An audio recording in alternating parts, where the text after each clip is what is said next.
Menurut pandangan Yiftache, teori perencanaan wilayah dan kota dikembangkan sebagai kontrol yang dapat diteorikan dan dipelajari. Kontrol sosial seringkali dijadikan dasar dari perencanaan publik yang menyebabkan kekacauan. Munculnya perencanaan reformasi yang tidak dibatasi oleh perubahan politik dan ekonomi dilakukan dengan tujuan untuk meningkatkan kehidupan masyarakat, meskipun tidak efektif untuk menyelesaikan masalah sosial. Perencanaan dilakukan untuk membentuk kesetaraan sosial yang memihak kelompok lemah dan mengatasi kegagalan pasar. Namun, berdasarkan penelitian, kebijakan perkotaan hanya mengarah pada golongan atas dan semakin memperbesar kesenjangan antar wilayah. Sebagian besar argumen hanya berfokus pada sektor terbatas dan tidak mengatur perencanaan dalam masyarakat yang lebih luas. Perlu terjadinya perubahan dalam konsep masyarakat.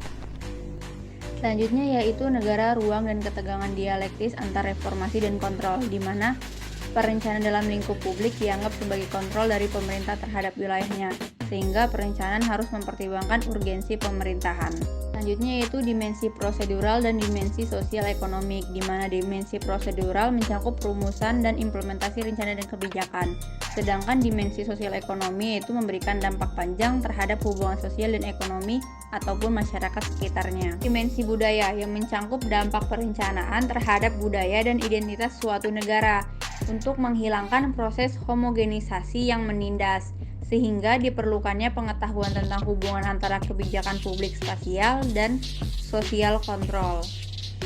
The good aspect in planning adalah sebuah kemajuan dalam praktik perencanaan menuju kesejahteraan masyarakat yang dipengaruhi oleh instrumen perencanaan.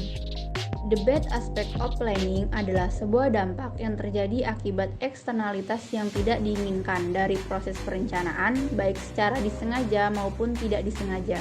Kemudian terdapat pula the ugly aspect of planning, ialah sebuah praktik atau kondisi yang eksis di dalam proses perencanaan yang menyebabkan kualitas perencanaan dan hasil dari rencana menjadi tidak optimal, sehingga memungkinkan menjauhkan antara proses dan keluaran perencanaan yang diharapkan.